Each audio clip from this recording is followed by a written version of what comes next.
Hello, Pearl Jam fan community. Welcome to the Wishlist Foundation's interview series, Candle of Thought, where we illuminate the people, causes, and music that are important to the Pearl Jam community. I'm your host, Chrissie Ferguson. Today, I am so excited to introduce you to our guest, Rob Janicke.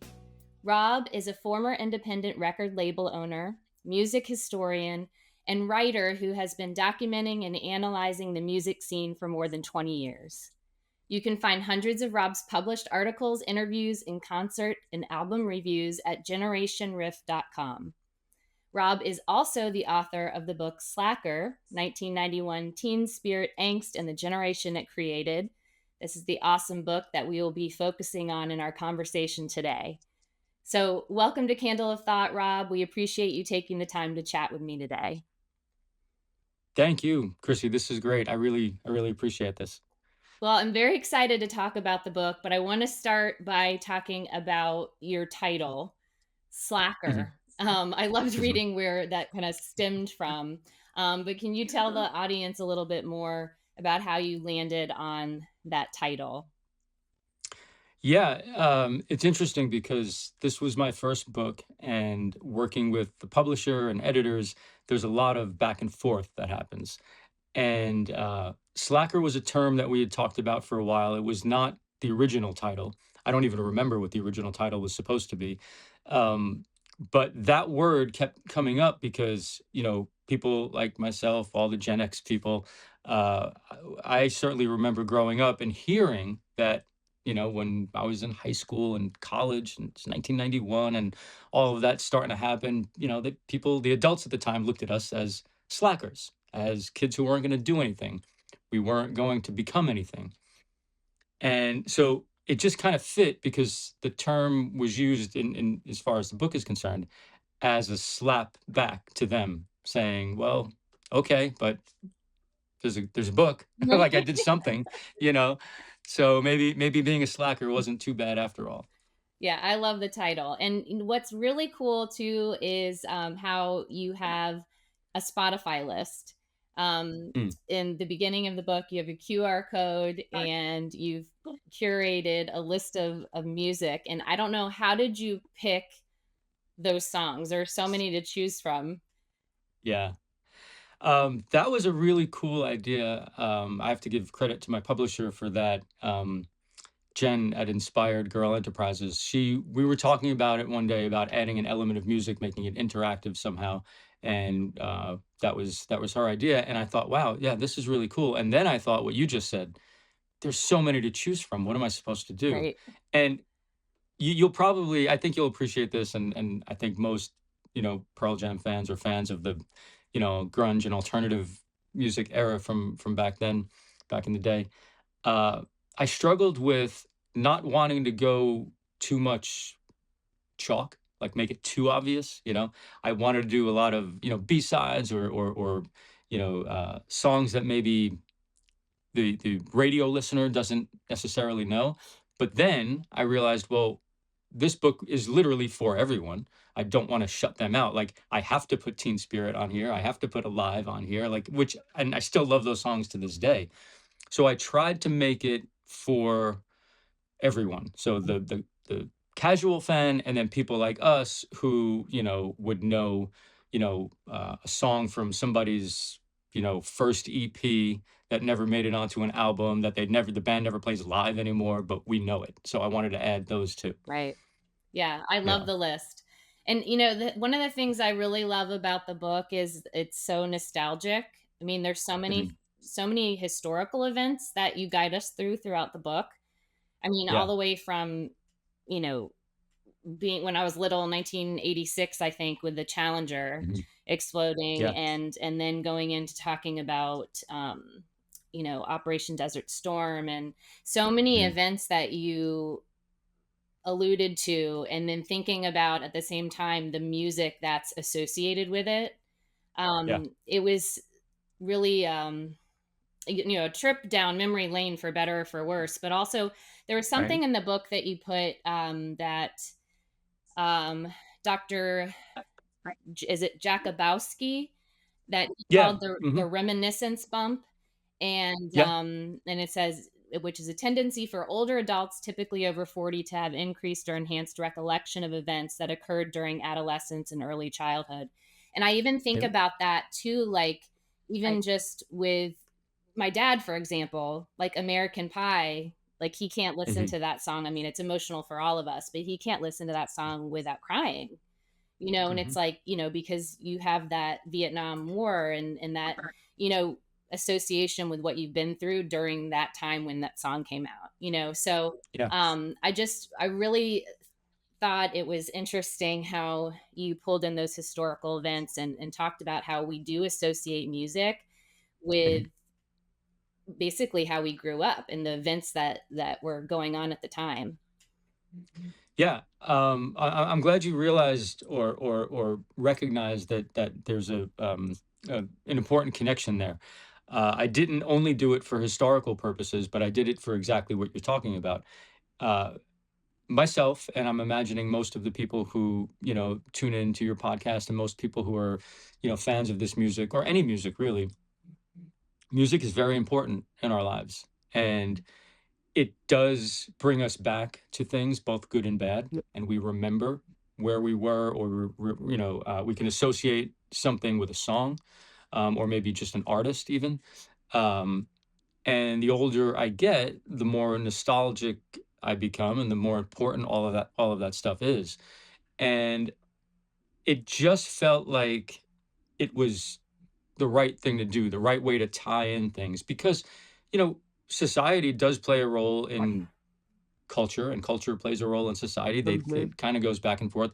The other reason I did it is because, specifically for most of the musicians I wrote about, um, the early Seattle bands, who started in the 80s. um, I'm 53. They're all about 10 years, 7 to 10 years older than me, for the most part, right? The men and women who were, playing in Seattle back at that time. And I thought, as a writer, everything that you do and everything you come up with, as far as, creativity, not everything, but some of the things, is based on what you see and what you experience. So because they were just a little bit older, all of the things I talked about probably, and almost definitely in some cases, influenced their writing, which then influenced their songs, which influenced us, and then makes us look back. So I wanted to tie all of that together, and music is the greatest art form that can do that. And that's why I had Dr. Jakubowski on, in the book, because I love what she's doing, and when I learned about her, I knew I had to talk to her for that reason. Yeah, and that's really, like you said, is a lot of what you were talking about with the grunge movement and how it all developed. Mhm. And there's so many things that you talked about, really, with a lot of the bands that I didn't even know about, you know, how they formed or how they came to be.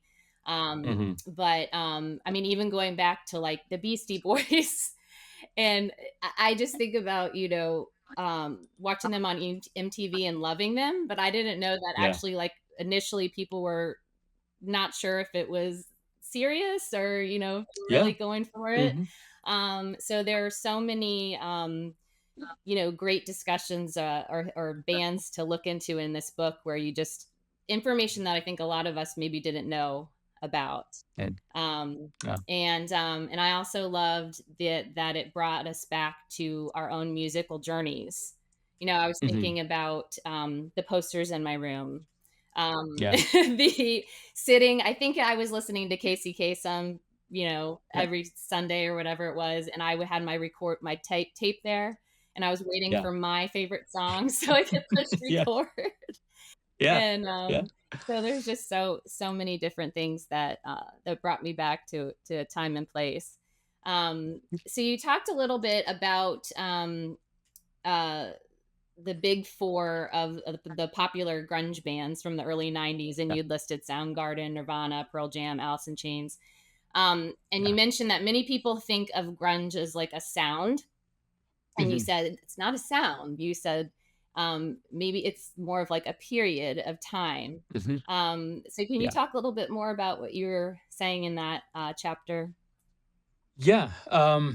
I definitely think for me, and probably for the people who were, my age at the time, it represents more of a time period, of a scene, of a place almost. Because if you really listen, the bands now look, they're rock bands, right? So there's guitar, there's bass, there's drums. There are certainly similarities you're going to hear, but if you really listen to a lot of that music, the influences are different.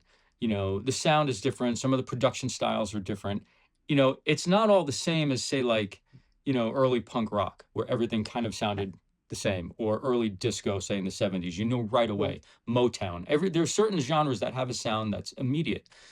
You know, but grunge, you know, you have ballads, you have acoustic songs, you have, you know, a song like, say, Blood from Pearl Jam, and then they're going to play Elderly Woman. Like, there's too many variations for it, for me, to be a sound. And then the term got really, really commercial, and it got marketed to, I mean, you know, every band under the sun, you know, that looked a little dirty, that played in drop D tuning and played some power chords. So you know, it just didn't feel right to just say it's one sound and one sound only. It's too diverse as far as I'm concerned. Yeah, and you talked about, you had this long list of the 1991, you know, albums coming out, you know, in the Yeah. grunge scene, and what were some of your favorites? Oh wow. Well, I mean, for sure, 10. It was probably my favorite at the time, and it probably still is for, you know, personal and you know, nostalgic reasons. But Bad Motorfinger was incredible. Nevermind, obviously, really really good. Um, you know, even and back then too, like, you know, the Black Album from Metallica was 91. And I was a huge Metallica fan growing up. And that one was interesting because it was so different from anything they had ever done. So you had the sound of the songs, which I liked, but then I'm wrestling with, well, this sounds like a completely different band. So that was cool. Um, Yeah. And you were big yeah, those are into metal. You know, yeah. that was a scene I actually never got into, but Well, yeah, Iron Maiden was my first favorite band. Probably them and Black Sabbath. I had older cousins, so, you know, by the time I started listening to music very early. I remember being, you know, at my house in Brooklyn with my mom. She always had the radio on, and you know, 7 years old, 8 years old. So this was still, you know, late 70s, right about the turn to 1980. And I remember listening to music back then. And then when I discovered, you know, heavy music from older cousins, I just fell in love with it. And Iron Maiden was that first main band for me. So, yeah, metal was a huge influence. and so we were talking a little bit about some exciting news that you can't talk much about, but that might be coming on the horizons with this book. Can you tell us a little bit about what might be happening soon? Yeah, yeah. So, it's wild that, you know, I when I started writing the book, I didn't have a publisher, and I started to shop it, and I was fortunate enough to, you know, get picked up, and I was like, that was an amazing thrill. And then the book comes out, and it actually does kind of well, especially for a new author. And I'm like, wow, this is crazy. And then it got optioned for a documentary, to become a documentary. And I didn't know what that meant. I've heard the terms before, but I didn't, the term, you know, was option. I didn't know what it meant.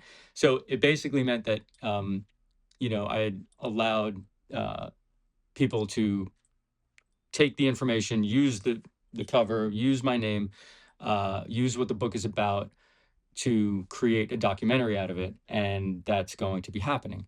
Um, Unfortunately, I can't talk too much about it, like you said, because there's, you know, it's way beyond my scope of anything I knew, and just things aren't all finalized yet as far as, you know, the people involved and who will be in it. But the direction of the film will most likely be, um, it's going to be a combination of the music and the, you know, what you and I were just talking about a little bit, and, you know, how that music was historically, but then the importance of the mental health, or the connection to the mental health side of things, because of how, well, let's face it, you know, there's a lot of tragedy in that scene, and a lot of these songwriters had many, many problems, and they were able to, hopefully for a while anyway, get through them through music. And then they helped people like me who had my own issues.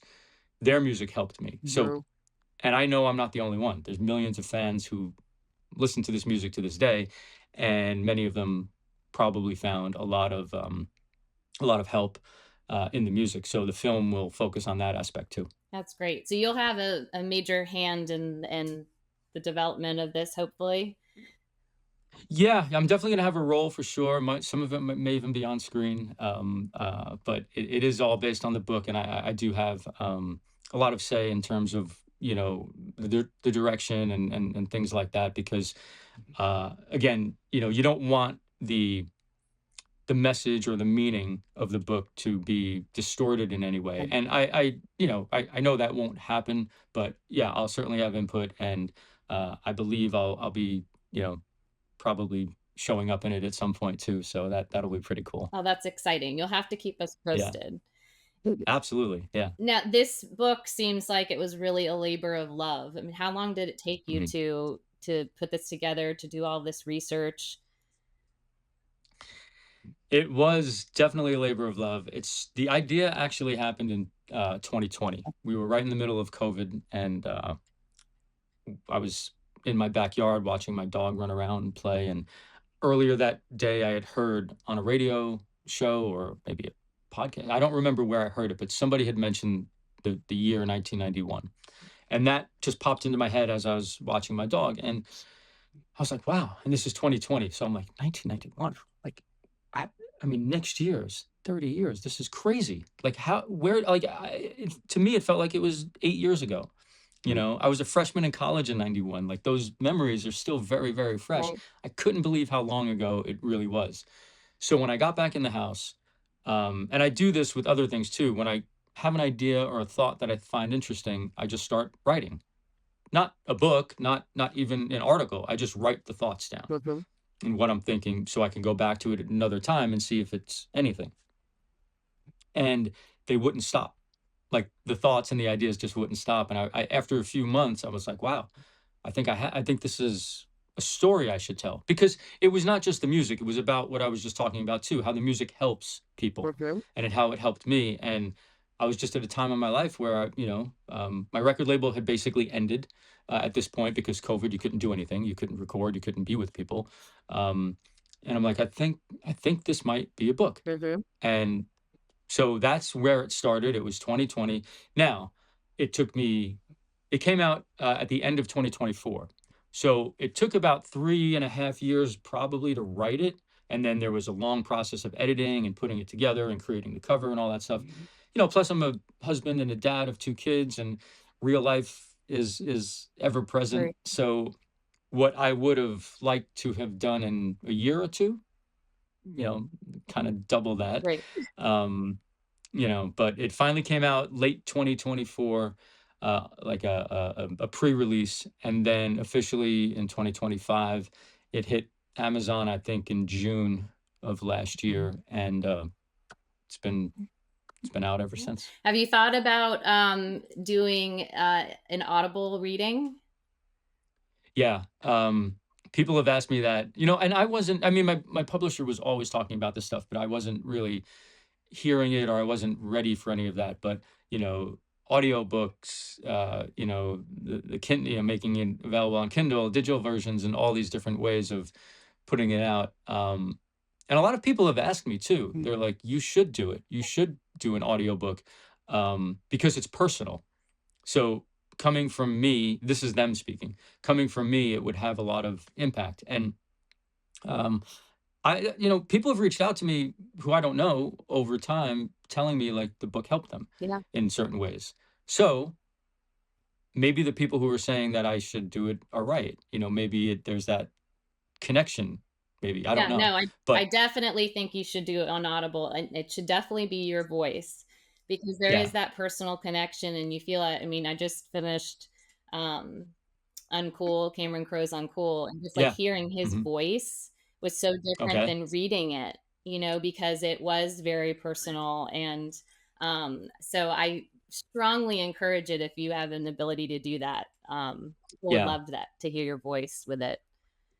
Yeah, thanks. I do kind of agree now. The more I've heard about it and thought about it, um, it's definitely something I'd like to do. And I probably, honestly, I may have, like, if the option for the documentary hadn't happened, I already started working on a second book, and then I was thinking about some other projects, and but then the documentary thing happened, and it took a lot of time. So I kind of stopped everything else in the meantime, and maybe one of those things would have been the audiobook, and it might have been out by now. But um, I think it's something I do want to do. Yeah, Okay, good. yeah, Well, yeah. I love the book, and I think that all generations will love this book. Obviously, our age will love it because it's very Mhm. nostalgic. And like you said, the music and going back to how grunge began and that scene and the reactions of was happening, in the world. Yeah. Um, I think it's still relatable, like you said, like to what kids are even going through now, so I think that even, teenagers, college students would love Hmm. reading this because they can see what it is that how this grunge scene developed and why we love it so much Right. and why we are who we are today. I was just gonna say that it'll teach them about their parents, because, like, why are we this way? Yeah. And part of the reason is, we when we if you think about it, our generation was the last, physical generation, if you will, when it comes to music. Everything changed after Napster, and, like, the book ends in 1999, and that's where everything shifted. Um, I don't know. We barely had the internet for most of the 90s, and it wasn't anything it is now. There was no social media. So we're definitely a bit of a different breed. And I saw something recently. You mentioned the Challenger thing from '86, and I saw something where someone said, if you want to know why Gen X people are the way they are, is because we went to school one day. They put TVs in front of us to watch the Challenger launch. It blew up in front of our faces. They wheeled the TV out, and we went back to school. Yeah. It's like, you know, yeah, every generation has their thing. There's no doubt. Yeah. But when I read that, it hit me. I was like, wow, like, yeah, like things like that. It's for little kids to see, and then not even talk about. I don't know. It Right. it does something to you. Definitely. So yeah. There were a lot of things in there that you talked about that I just remember being so young and not really understanding it and having so Yeah. many emotions and then almost being like trying to be protected from it, and just keep moving, this is happening, just keep Hmm. moving. But music was our Right. outlet, and I think it still is for everybody. Um Yeah. Yeah. There's an emotional attachment. I mean, we find our favorite music, they say, psychological and biological studies have talked about, when you fall in love with music around 14 to 17, some will go as far as 18 or 19, but it's those years that we sort of really start to pay attention and care. yeah. Which is why, like, I remember, like I said, my mom was always still listening to the music she grew up listening to. Her favorite artist was Elvis, and she, still to this day listens to Elvis, and that was in the '50s. Yeah. So yeah, and I still I listen to a lot of new music, of course, and I love a lot of new music, but my go-to is all the music I wrote about. Like, Yeah. it's kind of who I am. So yeah, you become a little bit of the music that you fell in love with, and it never goes away. Definitely. Oh, it definitely becomes a part of you. And one Yeah. thing that I really, really miss, I wanted to talk about before we go is MTV. I look Okay. forward to that every single day coming home from I know. school. And it was so interesting how you brought that up, that it was really such a marketing tool. It was like Yeah. if you made it on MTV and you were in that rotation of, whatever amount of songs, 10, 20 songs, you'd made it. Mhm. And but Absolutely. I mean, I loved MTV and I wish we still had it. Yeah. No, I did too, and I'm just like you. I agree. I wish we still had it when it was playing music. Right, It right. switched at some point, Yes. and then the music went Just away. the music But scene, yeah. the idea about the rotation, I obviously I completely agree. But what really is amazing, and you had to be there to see it and feel it. We can talk about it like kids who are 10, well, not 10, the kids who are 18 or 20 or 25 now will never know. But when the reason that smell maybe it still would have happened. It probably still would have happened. But when Teen Spirit, when the video for that came out, because the song was released first, but when the video hit, for whatever reason, timing, the sound, the band was getting a little bit of a buzz, but the look, the dirtiness of the video, the dirtiness of, the guys in Nirvana, and the hairs everywhere, and the goth cheerleaders, like whatever that visual did to our generation with that specific song, you don't see that anymore. Like, well, certainly not now. You don't see it, but even back then, that was like an atom bomb that went off. Yeah. That video is responsible, in my opinion, for so much of what came next. Yeah, definitely. And that's not a thing anymore. Like the internet and social media, like everything gets lost in the void. Everything's in a silo. We don't see things at the same time anymore. So when that happened, yeah, the floodgates were open, and that was it. That was it. Yeah. Yeah. Well, this book was so good, Rob, and I strongly Thank you. encourage, like I said, all generations to read it. It's not just for us. If you love music, you will love this book, and I cannot wait to hear about the documentary. You'll have to keep us posted. Yeah, definitely. And we just thank you so much for taking the time to chat with us. Yeah, no, this was great. I've been looking forward to this. Thank you for wanting to talk to me. I really, really appreciate it. Of course. All right, let's stay in touch. We'll talk soon. Will do. Thank you.